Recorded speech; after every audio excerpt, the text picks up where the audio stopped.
جب ہم نماز پڑھتے ہیں تو اللہ کو یاد کرتے ہیں. جب اللہ کو یاد کریں گے اللہ دل کو سکون دے دے گا. جب ہم قرآن پڑھتے ہیں تو اللہ کو یاد کرتے ہیں. قرآن کی تلاوت کرو گے اللہ تمہیں سکون دے دے گا. قرآن میں تدبر اور تفکر، اس کی آیات کو سمجھنا، سوچنا، غور و فکر کرنا، اللہ سکون دے دے گا. تو جب آپ اللہ کے بارے میں بات کریں گے تو اللہ آپ کے بارے میں بات کرے گا فرشتوں کے سامنے کہ دیکھو میرا فلاں بندہ بیٹھا میرے بارے میں بات کر رہا ہے. اپنے دوستوں میں ہو تو بیٹھے ہوئے تھوڑی سی بات اللہ کی کر دیا کرو. کالج میں ہو، یونیورسٹی میں، جہاں موقع ملے چھوٹی سی بات بے شک ہو لیکن اللہ کی کر دیا کرو کہ اللہ کا شکر ہے کہ میرا رب اللہ ہے، کہ وہی میرا مالک ہے، وہی میرا خالق ہے، وہی میرے معاملات کو سنبھالنے والا ہے، اور میں اسی پہ بھروسہ کرتا ہوں، میں اسی سے مانگتا ہوں، میں اسی سے دعا کرتا ہوں، اسی سے امید لگاتا ہوں. یہ بھی انسان کے دل کے سکون کا سبب بنتا ہے. اور پھر جب اللہ کا تذکرہ کرو گے، اللہ کے بارے میں بات کرو گے تو اس سے اور سکون ملے گا. تو اللہ کا ذکر بھی ہمارے لیے ایسا ہی ہے کہ جیسے آکسیجن ہے، ہماری روح کی آکسیجن ہے. جب تک اللہ کو یاد کرتے رہیں گے تو ہماری روح زندہ رہے گی. جو ہی اللہ کو یاد کرنا چھوڑ دو گے تو تمہاری روح اندر سے ختم ہونا شروع ہو جائے گی اور تمہیں یوں محسوس ہوگا کہ میں بالکل ایک مردہ انسان ہوں. چوتھا اصول جو بڑا امپورٹنٹ ہے اور اللہ تعالیٰ نے اس میں اس کا ذکر بھی کیا قرآن میں. اللہ تعالیٰ نے کیا فرمایا؟ الا بذکر اللہ تطمئن القلوب. بے شک جان لو کہ دلوں کا اطمینان، دلوں کا سکون اللہ کی یاد میں ہے، اللہ کے ذکر میں ہے. یہ بھی ایک بہت بڑا اصول ہے جس سے آج امت مسلمہ کے بہت سارے لوگ جو ہیں وہ غافل ہیں اور اس چیز کو بڑا ہلکا سمجھتے ہیں. اور اللہ کے ذکر سے مراد میں بتا دوں کہ یہاں پہ صرف مقصد تسبیحات نہیں ہے، یعنی اس سے مراد کیا ہے کہ جو شخص بھی اللہ کو یاد رکھتا ہے اللہ اس کے دل کو سکون دے دیتا ہے. اور اللہ کی یاد میں بہت ساری چیزیں ہیں. جب ہم نماز پڑھتے ہیں تو اللہ کو یاد کرتے ہیں. جب اللہ کو یاد کریں گے اللہ دل کو سکون دے دے گا. جب ہم قرآن پڑھتے ہیں تو اللہ کو یاد کرتے ہیں. قرآن کی تلاوت کرو گے اللہ تمہیں سکون دے دے گا. قرآن میں تدبر اور تفکر، اس کی آیات کو سمجھنا، سوچنا، غور و فکر کرنا، اللہ سکون دے دے گا. بیٹھے ہوئے ہو، بیٹھے بیٹھے اچانک اللہ کی یاد آ گئی، اللہ کی عظمت، ذہن میں سوال اٹھا اللہ کیسا ہوگا، اللہ دیکھنے میں کیسا ہوگا، قیامت کے دن جب میں اللہ کا سامنا کروں گا تو کیا کیفیت ہوگی. وہ اللہ کیسا ہے کہ جس نے آسمان بنایا، زمین بنائی، اتنی بڑی کائنات بنائی. اتنے سارے لوگ، بلینز اس وقت جو ہیں وہ دنیا میں موجود ہیں، اتنے سارے لوگوں کا نظام چلا رہا ہے. ادھر گھر میں اگر 15 یا 20 لوگوں کا جو ہے وہ دعوت کر دیں تو ہمیں مصیبت پڑ جاتی ہے کہ بھائی اتنے لوگوں کو کیسے سنبھالیں گے. جو billions of people human beings کے کھانے اور رزق اور ہر چیز کو چلا رہا ہے وہ کیا ذات ہوگی. پھر یہ تو بلینز تو ابھی ہیں، اس سے پہلے جو بلینز چلے گئے وہ الگ ہیں، بعد میں کتنے آنے ہیں وہ الگ ہیں، جنات الگ ہیں، اور مچھلیاں جو پانی میں ہیں وہ الگ ہیں، جنگلوں میں جو جانور الگ ہیں. اتنی بڑی مخلوق کے رزق کے نظام کو جو چلا رہا ہے وہ کیسا ہوگا. وہ اللہ کیسا ہوگا جو کہتا ہے میں رحمان ہوں، میں رحیم ہوں. وہ اللہ کیسا ہوگا کہ جو کہتا ہے کہ میں اپنے بندے سے ماں سے زیادہ محبت کرتا ہوں.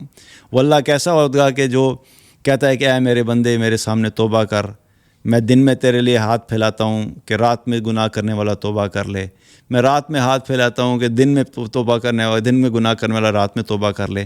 وہ کیسا اللہ ہوگا کہ اتنا عظیم ہوتے ہوئے بھی ہم گناہ گاروں کے لیے اپنی توبہ کے دروازے کھلے رکھتا ہے.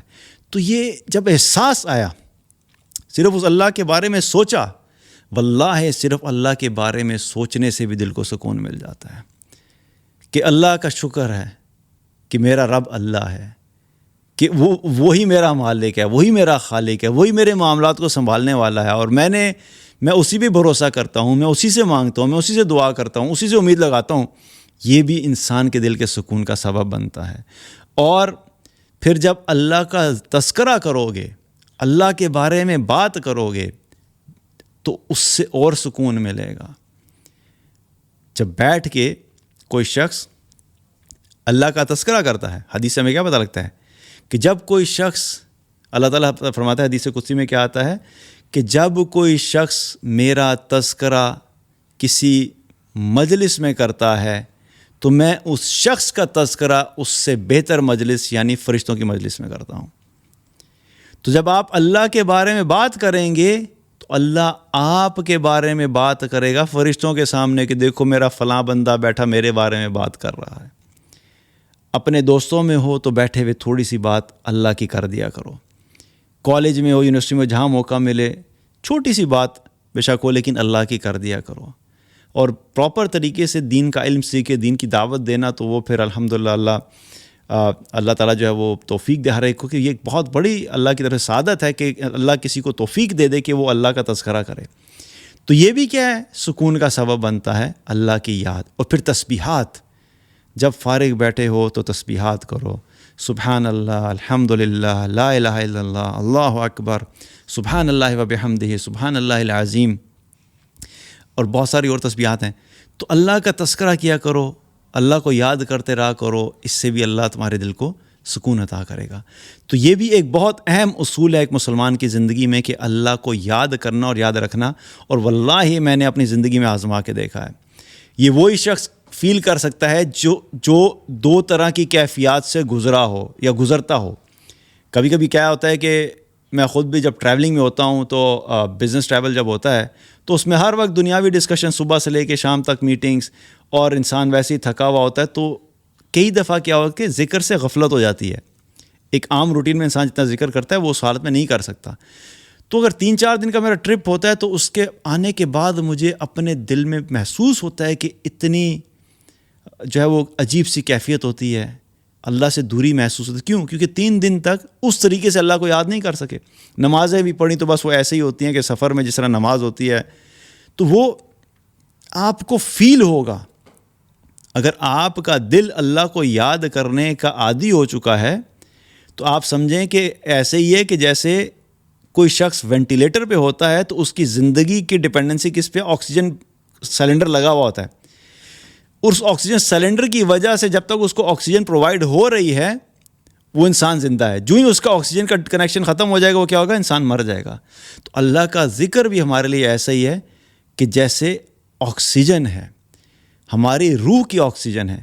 جب تک اللہ کو یاد کرتے رہیں گے تو ہماری روح زندہ رہے گی۔ جو ہی اللہ کو یاد کرنا چھوڑ دو گے تو تمہاری روح اندر سے ختم ہونا شروع ہو جائے گی، اور تمہیں یوں محسوس ہوگا کہ میں بالکل ایک مردہ انسان ہوں۔ اسی لیے تو اللہ کے نبی صلی اللہ علیہ وسلم نے ایک حدیث میں اس کا ذکر بھی کیا کہ اللہ کا ذکر کرنے والا اور نہ ذکر کرنے والے کی مثال زندہ اور مردہ کی سی ہے۔ کرنے والا زندہ ہے اور اللہ کا ذکر نہ کرنے والا ایسی کہ جیسے مردہ ہے، چلتا پھرتا گوشت اور ہڈیوں کا ایک کمبینیشن ہے، لیکن اندر سے وہ مر جاتا ہے۔ تو چوتھا اصول کیا ہے؟ اللہ کی یاد، اللہ کا ذکر۔